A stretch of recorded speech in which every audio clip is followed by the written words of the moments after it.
नमस्कार दोस्तों, स्वागत है आपका अनुपम आईएएस एकेडमी पर। आज की वीडियो में हम देवराय द्वितीय के शासनकाल को देखेंगे। विजयनगर साम्राज्य में और उनका जो पहला वंश है संगम वंश, उसमें देवराय द्वितीय के काल को विजयनगर साम्राज्य का स्वर्ण काल कहा जाता है। तो आज हम देवराय द्वितीय से जुड़ी हुई वह सारी चीजें देखेंगे जो परीक्षाओं में आपसे पूछी जाती हैं और जो हमारे लिए जानना काफी जरूरी है। तो मैं अनुपम तिवारी स्वागत करता हूँ आपका अपने इस YouTube चैनल पर। सबसे पहले जो संगम वंश के प्रमुख शासक हैं उनको हम देख लेते हैं, जैसे हरिहर प्रथम, जिन्होंने स्थापना की थी संगम वंश की 1336 से 1356 तक इनका शासनकाल हमको दिखता है। इसके बाद बुक्का प्रथम के बाद हरिहर द्वितीय के बाद देवराय प्रथम, इसके बाद देवराय द्वितीय।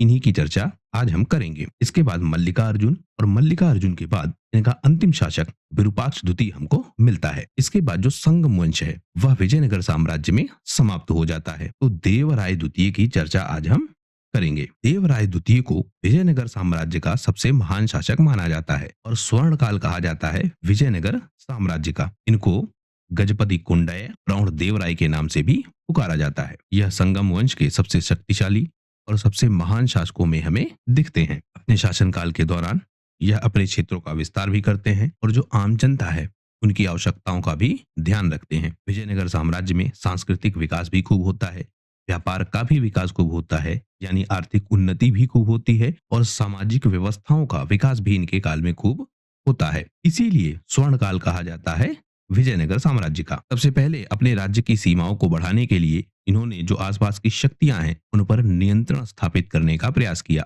बहमनी सल्तनत से पहले से ही द्वंद्व चल रहा था विजयनगर साम्राज्य का, तो इनके समय में भी वह द्वंद्व चलता रहा। बहमनी साम्राज्य पर आक्रमण किया गया और उस समय जो बहमनी साम्राज्य है उनका शासक है अहमद शाह प्रथम। अहमद शाह प्रथम अपने क्षेत्र का विस्तार करना चाह रहा था। वह चाहता था कि जो गुलबर्गा का क्षेत्र है, बीदर का क्षेत्र है और जो रायचूर दोआब है, इस पर उसका नियंत्रण हो जाए, यानी बहमनी साम्राज्य का नियंत्रण हो जाए। जो आपका यह रायचूर दोआब है यह ज्यादा उपयोगी था कृषि के लिए, यानी यहाँ उत्पादन खूब होता था। उसके लिए बीदर और गुलबर्गा यह रणनीतिक रूप से बहुत इंपॉर्टेंट थे। वह चाहता था कि इस पर उसका अधिकार हो जाए, लेकिन देवराय द्वितीय ने अहमद शाह प्रथम को पराजित कर दिया और इस अभियान को रोक दिया। हालांकि हम देखते हैं कि जो बहमनी सल्तनत है उससे संघर्ष आगे भी चलता रहेगा, लेकिन इस समय देवराय द्वितीय ज्यादा शक्तिशाली हैं और उन्होंने इस संघर्ष को रोके रखा। उसके बाद जो उड़ीसा के गजपति शासक हैं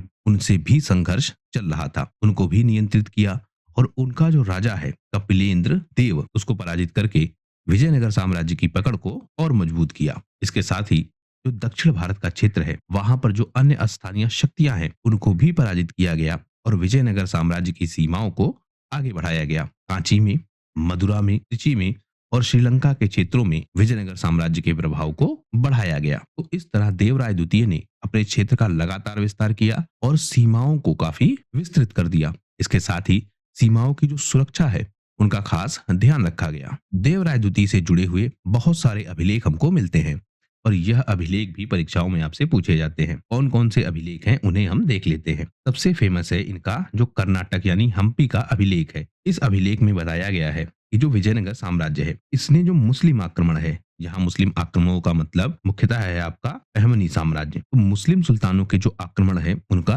प्रतिरोध किया विजयनगर साम्राज्य ने। इसके अलावा जो दूसरा अभिलेख है श्रीरंगपट्टनम का अभिलेख, यह अभिलेख बताता है कि जो विजयनगर साम्राज्य है उसने अपनी सेना में बहुत बड़ी संख्या में जो मुस्लिम तुर्क हैं उनको भर्ती किया।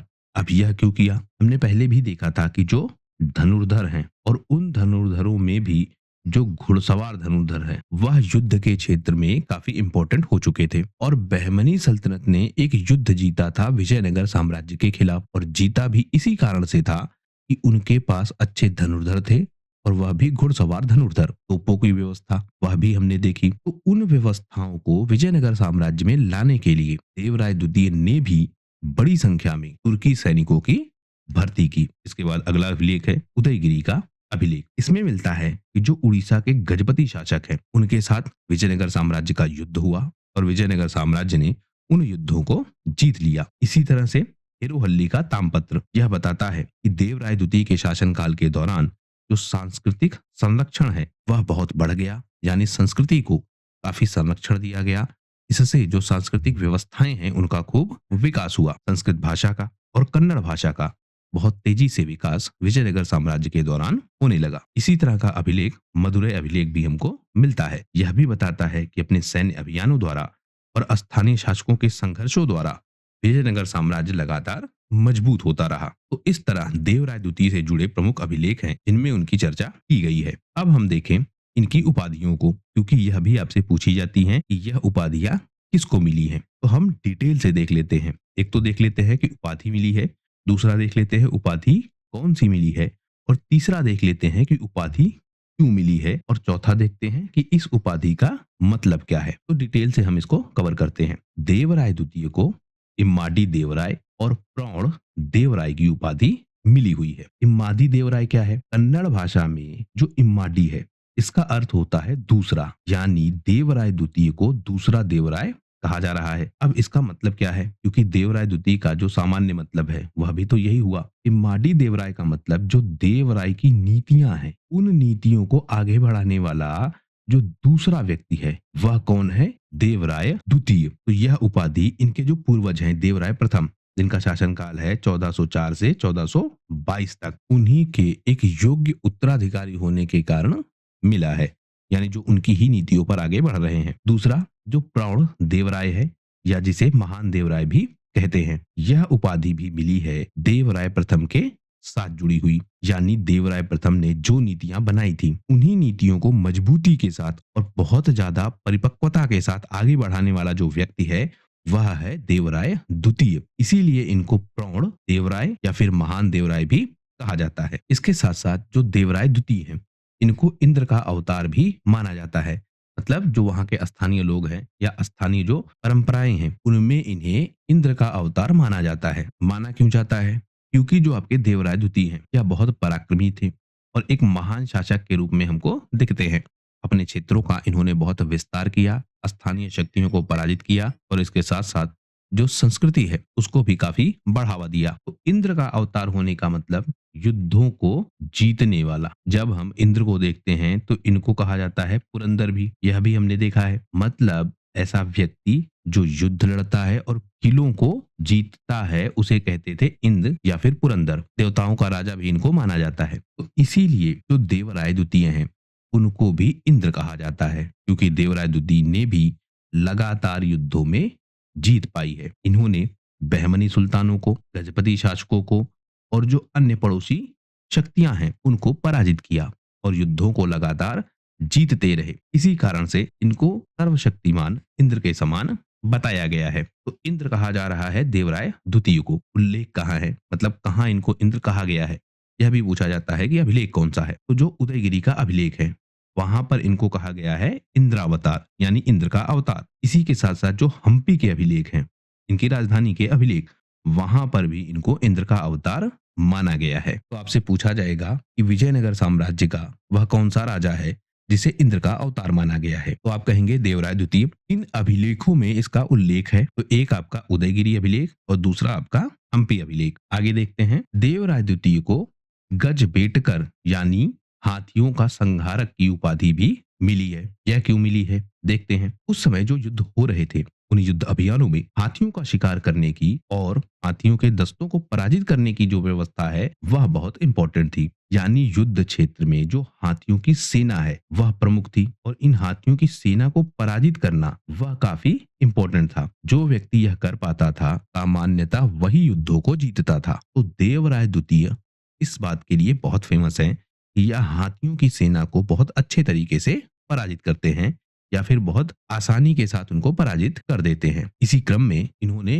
कई बार अपने शत्रुओं की जो हाथियों की सेना है उनको पराजित किया, जैसे जो बहमनी सुल्तान है और सबसे फेमस जो गजपति राजा हैं, इनको इन्होंने कई बार पराजित किया और स्पेशली इनकी हाथियों की सेना को। इसका भी उल्लेख कहाँ है? हम्पी अभिलेख में। वहां पर इनको गजवेत कंटक कहा गया है, यानी हाथियों का संहारक। वहीं जो श्रीरंगपट्टनम का अभिलेख है वहां पर भी इनको यह उपाधि दी गई है गजबेटकर की, और उदयगिरी का जो अभिलेख है वहां पर भी इनको गजबेटकर की उपाधि दी गई है। तो हम्पी के अभिलेख में, श्रीरंगपट्टनम के अभिलेख में और उदयगिरी के अभिलेख में, तीनों जगहों पर इनको गजबेटकर की उपाधि मिली है। इसी तरह हमने पीछे देखा कि जो उदयगिरी का अभिलेख है और जो हम्पी का अभिलेख है, वहां पर इनको इंद्र का अवतार भी कहा गया है। देवराय द्वितीय ने भी अपनी सेना में बहुत बड़ी संख्या में मुस्लिमों को शामिल किया, लेकिन इस बार जो मुस्लिम शामिल होंगे उनमें आप ध्यान रखेंगे कि तुर्की मुसलमान ज्यादा होंगे। देवराय प्रथम ने भी यह नीति लागू की थी, लेकिन उस समय जो स्थानीय मुसलमान थे वह बड़ी संख्या में शामिल हुए थे। अब तुर्की मुसलमान और इनमें भी जो धनुर्धर हैं वह बड़ी संख्या में शामिल किए जाएंगे। और इनको शामिल क्यों किया गया? क्योंकि जो बहमनी सल्तनत है उनका खतरा लगातार बना हुआ था, और उसके साथ साथ जो अन्य मुस्लिम शक्तियां हैं उनसे भी मुकाबला आसानी से हो सके, इसलिए यह नीति लागू की गई। इस व्यवस्था में जो ट्रेंड तुर्की सैनिक हैं, अफगानी सैनिक हैं और अरब के सैनिक हैं, इनको शामिल किया गया। और मुख्यतः जो तोपखाने हैं, तीरंदाजी है, इनका इस्तेमाल किया गया। इससे दो फायदे होते थे। एक, जो विपक्षी हैं, यानी जैसे जो आपका बहमनी सल्तनत है, यह युद्ध कैसे लड़ता है, रणनीति क्या है, यानी मुस्लिम पद्धति में जो युद्ध लड़ने की व्यवस्था है वह कैसी है, वह समझ में आ जाती थी। दूसरा, सैन्य जो प्रभाव है वह प्रभाव तो बढ़ता ही था। तो दो तरीके से फायदा होने लगा विजयनगर साम्राज्य को। जब विजयनगर साम्राज्य ने इस युद्ध पद्धति को समझ लिया और युद्ध रणनीतियों को समझ लिया, तो लगातार वह युद्धों को जीतने लगा और बहमनी सल्तनत काफी कमजोर हो गई। धीरे धीरे हम देखेंगे कि यह सब मिलकर बहमनी सल्तनत के पतन का कारण भी बन जाएगा, क्योंकि युद्धों में इतना पराजित किया जाएगा कि अंततः जो राजा है उसकी भूमिका लगभग समाप्त हो जाएगी और धीरे धीरे जो स्थानीय शक्तियां हैं वह साम्राज्य को टुकड़ों में बांट देंगी। हमने देखा 5 टुकड़े हुए बहमनी सल्तनत के। इससे जो विजयनगर साम्राज्य की सेना है, इससे मतलब मुस्लिम सैनिकों को भर्ती करने के कारण वह काफी आधुनिक हो गई, वह काफी कुशल हो गई और उनकी जो युद्ध की आक्रमण क्षमता है वह काफी बढ़ गई। एक कारण हमको और दिखता है, क्योंकि जो विजयनगर साम्राज्य का क्षेत्र है वहां पर बड़ी संख्या में जो मुस्लिम आबादी है वह भी हमको दिख रही है, मतलब वह भी वहां पर निवास कर रही है। तो इन मुस्लिम आबादी से जब सैनिकों को शामिल किया गया, क्योंकि स्थानीय सैनिक भी शामिल किए गए, तो जब इनको शामिल किया गया तो जो धार्मिक व्यवस्था है साम्राज्य की वह भी काफी मजबूत हुई। यानी धार्मिक सहिष्णुता की जो नीति है वह भी हमको दिखती है मुस्लिम सैनिकों को शामिल किए जाने के पीछे। तो यह सारे कारण हो गए जिस वजह से मुस्लिम सैनिकों को शामिल किया गया। अब एक बहुत इंपॉर्टेंट वर्णन है अब्दुल लज्जाक। यह आता है भारत, और यह भारत आने के बाद विजयनगर साम्राज्य का वर्णन देता है, उसके बारे में बहुत सारी चीजें बताता है। तो आपसे यह पूछा जाएगा कि अब्दुल लज्जाक विजयनगर साम्राज्य में कब आया, 1443 में, या फिर यह पूछा जाएगा, या ज्यादातर यही पूछा जाएगा कि शासनकाल किसका था। तो वह था किसका? देवराय द्वितीय का। यह था कौन? यह ईरान का एक यात्री है और वहां का जो शासक है मिर्जा शाहरुख, उसके राजदूत के रूप में भारत में आया था। विजयनगर साम्राज्य में 1443 से 1444 तक, यानी लगभग 1 साल का समय इसने बिताया था। और इस 1 साल की घटनाओं का वर्णन और विजयनगर साम्राज्य की स्थिति का वर्णन यह अपने अभिलेखों में करता है। सबसे पहले यह बताता है कि जो विजयनगर साम्राज्य है यह एक बहुत समृद्ध और बहुत भव्य साम्राज्य है। इसने कहा है कि विजयनगर साम्राज्य दुनिया के सबसे महान नगरों में से एक है, यह स्वर्ग का टुकड़ा है। यह भी पूछा जाएगा कि किसने कहा है कि विजयनगर साम्राज्य स्वर्ग का टुकड़ा है या दुनिया के सबसे महान नगरों में से एक है। तो अब्दुल लज्जाक ने यह कहा है। यह चर्चा करता है कि जो विजयनगर साम्राज्य है यह एक सुरक्षित साम्राज्य के रूप में स्थापित है। इसकी गलियां बहुत व्यवस्थित हैं, व्यापारिक संपन्नता इसको दिखती है, नगरों की संरचना की, स्थापत्य कला की, यह इनकी भी चर्चा करता है। यह कहता है कि जो नगर है वह 3 विशाल दीवारों से घिरा हुआ है, भव्य महल हैं, मंदिर हैं, बाजार हैं और यह बहुत उन्नत अवस्था में इनको मिलते हैं। शानदार इमारतें, चौड़ी सड़कें, योजनाबद्ध बाजार। ये जो बाजारों का वर्णन है यह बार बार मिलेगा विजयनगर साम्राज्य का, और इसमें भी जो सबसे फेमस हम्पी का बाजार है वह बाजार दिखाया जाएगा। यानी विजयनगर साम्राज्य के दौरान जो बाजार व्यवस्था है वह बहुत विकसित हुई थी, और स्पेशली जो इनकी विदेशी व्यापार की व्यवस्था है वह काफी मजबूत हुई थी। लेकिन इसका एक कारण हमको और दिखेगा कि जो उत्तर का क्षेत्र है वहां पर जो विदेशी व्यापार है वह और तेजी के साथ बढ़ेगा, और उसका असर क्या होगा? दक्षिण से भी विदेशी व्यापार आगे बढ़ेगा। तो इस तरह स्थापत्य कला का भी खूब विकास होता है, और जिसकी चर्चा अब्दुल लज्जाक करता है। यह सामाजिक जीवन की और धार्मिक व्यवस्थाओं की भी चर्चा करता है। यह कहता है कि जो विजयनगर साम्राज्य है उसमें सभी धर्मों को सम्मान दिया जाता है। सहिष्णुता की नीति विजयनगर साम्राज्य में चलती है। मुस्लिम व्यापारी और मुस्लिम सैनिक राज्य की व्यवस्थाओं में महत्वपूर्ण भूमिका निभाते हैं। यह भी बताता है कि राजा आपका हिंदू है और हिंदू होने के बावजूद भी जो प्रशासन है उसमें मुस्लिमों की काफी भागीदारी है। धार्मिक अनुष्ठानों की, उत्सवों की और सामाजिक आयोजनों की जो भव्यता है उसकी चर्चा भी यह करता है। कौन? अब्दुल रज्जाक। इसमें आप ध्यान रखेंगे, एक तो आपकी दुर्गा पूजा, एक आपकी दीपावली, यह बहुत भव्य तरीके से मनाई जाती थी। तो इन सब का वर्णन अब्दुल रज्जाक करता है। यह देवराय द्वितीय के विषय में भी विस्तार से बताता है। यह कहता है कि जो देवराय द्वितीय है वह एक बहुत सशक्त, प्रभावशाली और बुद्धिमान शासक है। शानदार यह वस्त्र पहनते हैं, यानी कि जो पोशाक है वह काफी शानदार है। इनका जो दरबार है वह बहुत अनुशासित है और अब्दुल रज्जाक का भी बहुत अच्छे तरीके से, बहुत भव्य तरीके से स्वागत किया गया। राज्य की संपन्नता अब्दुल रज्जाक को स्पष्ट रूप से दिखती है। यह कहते हैं कि जो आर्थिक और व्यापारिक समृद्धि है वह विजयनगर साम्राज्य में बहुत अच्छी है। यहाँ पर बड़ी मात्रा में व्यापार होते हैं। वाणिज्य का यह प्रमुख केंद्र है, यानी व्यापार का प्रमुख केंद्र है। घोड़े, हाथी, जवाहरात, मसाले, रेशम, कीमती धातु, इन सब का व्यापार है। विदेशी व्यापार भी बड़ी मात्रा में हो रहा है और उसमें अरब से, फारस से, चीन से और यूरोप से एक अच्छे व्यापारिक संबंध है। यह सैन्य व्यवस्थाओं की भी चर्चा करता है। यह कहता है कि जो विजयनगर साम्राज्य है उसके पास एक बहुत बड़ी सेना है, कुशल घुड़सवार हैं, हाथियों की अच्छी सेना है, तुर्की और अफगानी धनुर्धर भी, और इसके साथ साथ जो स्थानीय सैनिक हैं यह सेना को काफी मजबूत करते हैं। इसके साथ इनकी युद्ध रणनीतियों की भी यह चर्चा करता है। यह कहता है कि जब भी युद्ध होता है उस समय सेना को काफी व्यवस्थित तरीके से तैयार किया जाता है और उनका उपयोग इस तरह से किया जाता है जिससे जो विपक्षी शक्ति है उसको आसानी से पराजित किया जा सके। इसके बाद यह बताते हैं कि जो मनोरंजन और उत्सव की व्यवस्था है वह भी विजयनगर साम्राज्य में दिखती है, यानी सामाजिक उत्सव भी मनाए जाते हैं। नृत्य, संगीत और बहुत सारे स्थानीय खेल अब्दुल रज्जाक को दिखते हैं।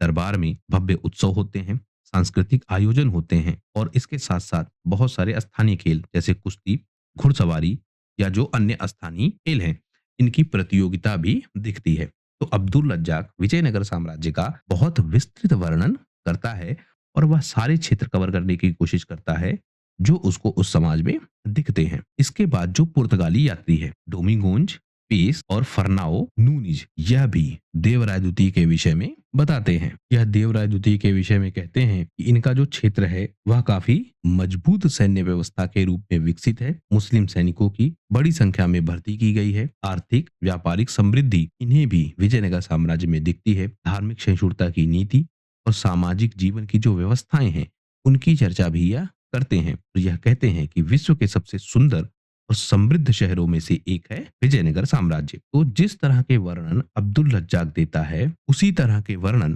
डोम्बिगोज और नूनीज हमको देते हैं। इसके बाद हम देखते हैं कि जो देवराय द्वितीय है यह साहित्य को संरक्षण देते हैं विजयनगर साम्राज्य में, यानी जो साहित्यिक व्यवस्था है उस व्यवस्था को काफी बढ़ावा देते हैं विजयनगर साम्राज्य में। तो यह भी हम देख लेते हैं क्योंकि इनके समय काल में जो संस्कृत भाषा है, तेलुगु भाषा है और जो कन्नड़ भाषा है इनके कई सारे ग्रंथों की रचना की गई। कई सारे विद्वान हमको इनके साम्राज्य में दिखते हैं जिनको राजकीय संरक्षण मिला हुआ है। तो यह भी पूछा जाता है देवराय द्वितीय ने संस्कृत, कन्नड़ और तेलुगु साहित्य को काफी बढ़ावा दिया।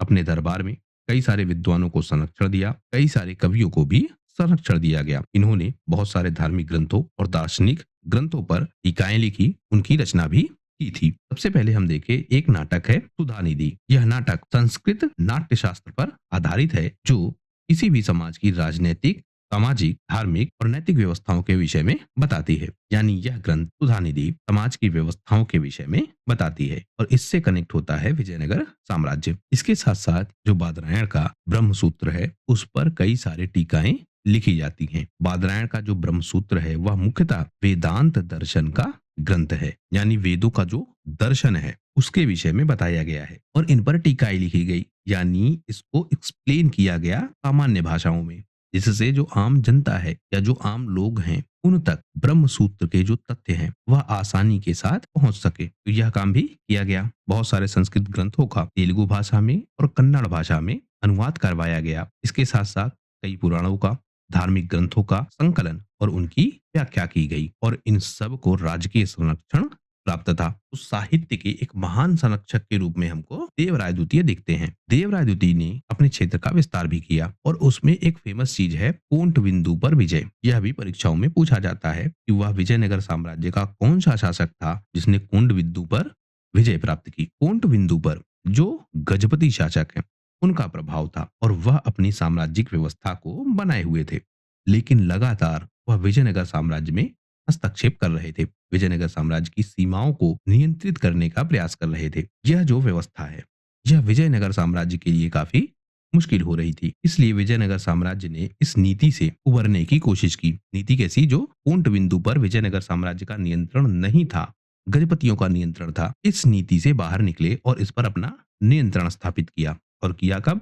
देवराय द्वितीय के शासनकाल के दौरान। इससे जो विजयनगर साम्राज्य है वह एक बड़ी शक्ति के रूप में उभर कर आया और गजपति शासकों को पराजित करने के बाद जो गजपति शासक हैं इनका अपना प्रभाव धीरे धीरे कमजोर होता रहा और विजयनगर साम्राज्य का प्रभाव काफी बढ़ गया। इससे विजयनगर साम्राज्य को व्यापारिक लाभ भी खूब हुआ और जो सामरिक लाभ है वह भी अच्छा हुआ, क्योंकि जो आपका यह कुंड बिंदु है यह व्यापारिक मार्ग पर स्थित था और इसके साथ साथ जो सामरिक महत्ता है इसकी वह भी दिखती है। यानी विजयनगर के लिए काफी इंपॉर्टेंट क्षेत्र था उसकी राजनैतिक व्यवस्था के लिए। तो कोंट बिंदु पर विजय प्राप्त की देवराय द्वितीय ने। ऐसे की सैन्य अभियान किए और इन सैन्य अभियानों में सबसे ज्यादा मदद की इनकी व्यवस्थाओं ने, जो इन्होंने बदली थी। कौन सी व्यवस्था?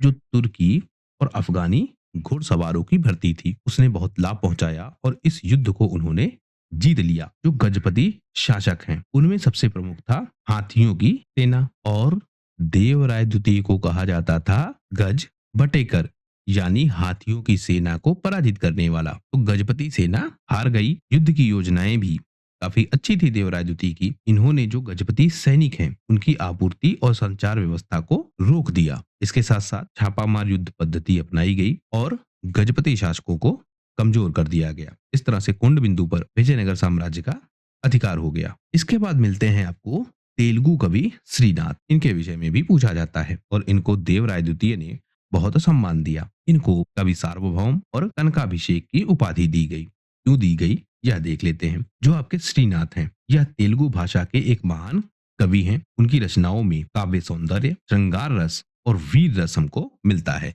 यानी इससे संबंधित इनकी रचनाएं हैं या इनकी रचनाओं में इस तरह के विषयों को रखा जाता है। श्रीनाथ ने काशी कंडम, हरविलासुम और भास्कर रामायण जैसे ग्रंथों की रचना की है।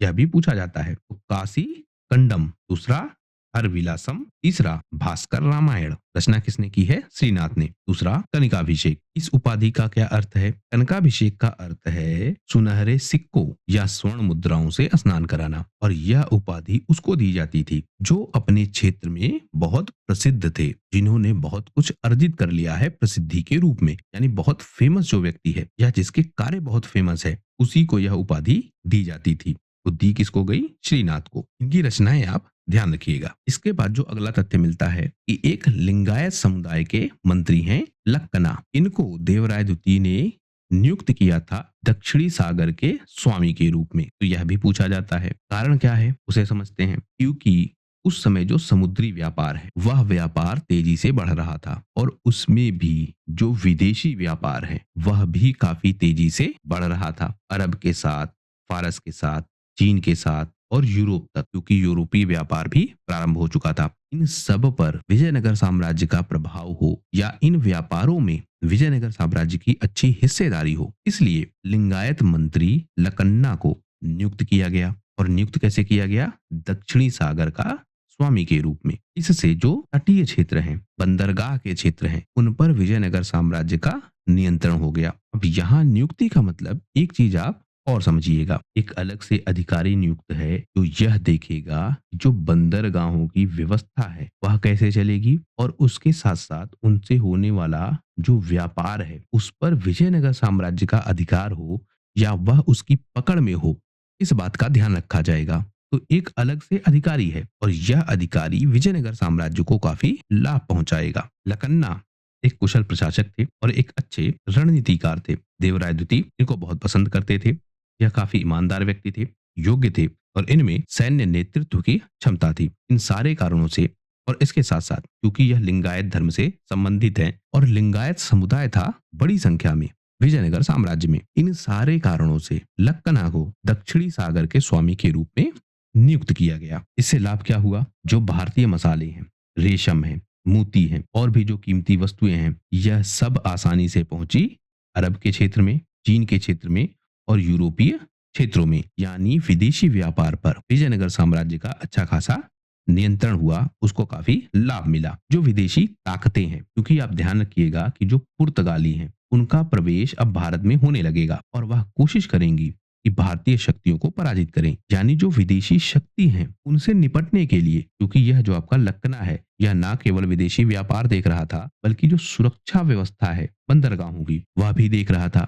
और सुरक्षा व्यवस्था देखने का मतलब जो नौसेना है उसका विकास कर रहा था, यानी उसको मजबूत कर रहा था। तो इस वजह से जो समुद्री शक्तियां हैं उनका प्रभाव विजयनगर साम्राज्य पर कम से कम हो या वह विजयनगर साम्राज्य पर कोई बड़ा प्रभाव ना डाल पाए, यह भी लाभ मिल रहा था इस नियुक्ति से। इससे जो विजयनगर साम्राज्य है वह दक्षिण भारत में समुद्र की एक बड़ी शक्ति के रूप में स्थापित हो गया। केरल के तट, कर्नाटक के तट, तमिलनाडु के तट, यह सब विजयनगर साम्राज्य के कंट्रोल में आ गए। इससे जो लिंगायत समुदाय है उसका समर्थन भी मिलने लगा विजयनगर साम्राज्य को, क्योंकि यह लिंगायत समुदाय से ही कनेक्टेड है। तो यह सारे लाभ मिले विजयनगर साम्राज्य को जब लक्कना की नियुक्ति की गई दक्षिणी सागर के स्वामी के रूप में। इसके बाद जो देवराय द्वितीय है, यह विजयनगर साम्राज्य का जो प्रभाव है वह न केवल भारत बल्कि भारत के बाहर भी फैलाने लगते हैं। विजयनगर साम्राज्य की संस्कृति, उनकी सामाजिक व्यवस्थाएं, उनकी परंपराएं वह सब फैलने लगती हैं भारत के बाहर भी। कैसे, उसे भी हम समझते हैं। क्योंकि इन्होंने विदेशी व्यापार पर नियंत्रण स्थापित किया। विदेशी व्यापार इन्होंने बहुत सारा किया, अरब से, फारस से, ईरान से, चीन से, और इसके बाद जो दक्षिण एशिया की शक्तियां हैं वहां से भी व्यापार होने लगेगा। यानी जो केरल तट है भारत का, तमिलनाडु तट है भारत का, कर्नाटक के तट हैं भारत के, इन पर नियंत्रण स्थापित हो चुका है। दक्षिणी सागर का स्वामी इन्होंने नियुक्त किया है लक्कना को, या इनको मजबूत कर रहा है। अब इससे क्या होगा? जो विदेशी व्यापार है वह तेजी से बढ़ेगा, और जब विदेशी व्यापार बढ़ेगा तो उसके साथ साथ जो संस्कृति है इसकी, विजयनगर साम्राज्य की, वह भी विदेशों में तेजी से फैलेगी। यानी जो अरब का क्षेत्र है, फारस का क्षेत्र है, चीन का क्षेत्र है, और सबसे मुख्य जो दक्षिण पूर्व एशियाई देश हैं जैसे मलेशिया, सुमात्रा, जावा, इनसे व्यापारिक संबंध तो होगा ही, लेकिन जो सांस्कृतिक प्रभाव है विजयनगर साम्राज्य का वह तेजी से फैलने लगेगा। जो पुर्तगाली व्यापारी हैं इनसे भी संपर्क स्थापित होगा। इससे क्या होगा? जो विजयनगर साम्राज्य है उसका प्रभाव क्षेत्र यूरोप तक फैलेगा, और जो यूरोपीय शक्तियां हैं वह मदद करेंगे विजयनगर साम्राज्य को, या विदेशी शक्तियों का जो प्रभाव है वह प्रभाव भी दिखेगा विजयनगर साम्राज्य में। तो विजयनगर साम्राज्य की जो संस्कृति है वह फैल रही है विदेशों में, और जो विदेशी संस्कृति है वह फैल रही है विजयनगर साम्राज्य में। तो सांस्कृतिक आदान प्रदान बहुत तेजी के साथ हो रहा है। इसी क्रम में जो सुमात्रा का क्षेत्र है, जावा का क्षेत्र है, बाली का क्षेत्र है, कंबोडिया का क्षेत्र है, इन क्षेत्रों में जो हिंदू साम्राज्य है, क्योंकि विजयनगर साम्राज्य एक हिंदू साम्राज्य के रूप में स्थापित था, तो हिंदू साम्राज्य की जो व्यवस्था है या उनकी जो संस्कृति है वह इन क्षेत्रों में बहुत तेजी के साथ फैलने लगती है। थाईलैंड में, बाली में, इंडोनेशिया में बहुत सारे हिंदू मंदिरों का निर्माण करवाया जाता है, और हिंदू कल्चर जो है वह एक प्रमुख भूमिका में आ जाता है इन क्षेत्रों में। इसका प्रभाव हमको आज तक भी दिखता है। तो जो दक्षिण पूर्व एशिया का क्षेत्र है वह देवराय द्वितीय के दौरान या उनके शासनकाल के दौरान हिंदू संस्कृति का एक प्रमुख केंद्र बनता है, और हिंदू संस्कृति वहां बहुत तेजी के साथ फैलती है। पारस के साथ और मध्य एशिया के साथ इनके कूटनीतिक संबंध विकसित होते हैं। जो तैमूर का शासक है, तैमूर लंग का पुत्र शाहरुख, यह अपने राजदूत को भेजता है अब्दुल लज्जाक को। इसकी चर्चा हमने की, तो बताता है विजयनगर साम्राज्य के विषय में काफी डिटेल से। इसके अलावा जो तुर्क और अफगानी घुड़सवार हैं यह बड़ी संख्या में शामिल होते हैं विजयनगर साम्राज्य में। तो संपर्क स्थापित होता है मध्य एशिया से और फारस के क्षेत्र से विजयनगर साम्राज्य का। वहीं जो दक्षिण पूर्व एशिया का क्षेत्र है वहां पर प्रभाव फैलता है विजयनगर साम्राज्य का या फिर हिंदू संस्कृति का, जो विजयनगर साम्राज्य की प्रमुख संस्कृति थी। यानी जिस लकन्ना की नियुक्ति की गई, इस लकन्ना ने बहुत लाभ पहुंचाया विजयनगर साम्राज्य के प्रभाव को आगे बढ़ाने में। न केवल व्यापारिक रूप से बल्कि सांस्कृतिक रूप से भी इसने विजयनगर साम्राज्य को काफी मजबूत कर दिया। और इस बात की चर्चा जो विदेशी यात्री हैं जैसे अब्दुल लज्जाक, निकोलो कोंटी, यह सब करते हैं और यह सब लगभग एक जैसी चीजें बताते हैं। क्या बताते हैं? विजयनगर साम्राज्य की समृद्धि के विषय में, उसकी सांस्कृतिक व्यवस्थाओं के विषय में, सामाजिक व्यवस्थाओं के विषय में, धार्मिक सहिष्णुता के विषय में। यह सारे बताते हैं कि जो विजयनगर साम्राज्य का क्षेत्र है वह एक प्रमुख व्यापारिक केंद्र है और हम्पी की चर्चा यह दोनों करते हैं। यानी हम्पी एक प्रमुख व्यापारिक केंद्र है। अब यहाँ हम हम्पी की चर्चा बार बार क्यों कर रहे हैं? क्योंकि जो आपका बहमनी सल्तनत है यह टूटेगा 5 टुकड़ों में, और जब यह 5 टुकड़ों में टूटेगा तो बाद में यह पांचों टुकड़े आपस में मिलकर विजयनगर साम्राज्य पर हमला करेंगे, और जब हमला करेंगे तो इस हम्पी को ही सबसे ज्यादा लूटा जाएगा। तो विवाद यह उठेगा कि हम्पी कितना संपन्न था। यानी चर्चा मिलती है हमको कि 5 महीनों तक लगभग हम्पी को लूटा जाता है। तो इतिहासकारों में विवाद यह होगा कि कितना संपन्न था हम्पी कि उसको 5 महीनों तक लूटा गया। तो ये जो आपके रेफरेंस है, जैसे अब्दुल रज्जाक का है, निकोलो का है, यह सब काम करेंगे आपका रेफरेंस के रूप में। यह सब बताते आए हैं कि हम्पी एक बहुत शक्तिशाली केंद्र था और आर्थिक रूप से काफी मजबूत था। तो उस चीज से भी आप कनेक्ट करके देखते रहिएगा। तो बहुत सारा लाभ हुआ इस मंत्री की नियुक्ति के बाद, और विजयनगर साम्राज्य अपने स्वर्णिम काल में स्थापित हो गया। इसकी जो कूटनीतिक शक्ति है वह बहमनी सल्तनत पर, उड़ीसा के गजपति शासकों पर और दक्षिण भारत के जो अन्य शासक हैं उन पर तेजी से फैलने लगता है। विदेशी शक्तियों पर भी इनका प्रभाव फैलता है। नौसेना का विस्तार होता है। यानी विजयनगर एक अंतरराष्ट्रीय शक्ति के रूप में स्थापित हो जाता है। तो इस तरह जो देवराय द्वितीय का शासनकाल है वह विजयनगर साम्राज्य का स्वर्णिम काल है। विजयनगर साम्राज्य वह सब कुछ हासिल करता है जो किसी एक बड़े साम्राज्य को हासिल करना होता है या उसका लक्ष्य होता है। इन्हीं सारे कारणों से देवराय द्वितीय के शासनकाल को विजयनगर साम्राज्य का स्वर्णिम काल कहा जाता है। देवराय द्वितीय के बाद मल्लिकार्जुन और उसके बाद विरूपाक्ष यह शासक बनेंगे विजयनगर साम्राज्य में, और विरूपाक्ष के बाद जो विजयनगर साम्राज्य है उसका जो संगम वंश है वह समाप्त हो जाएगा।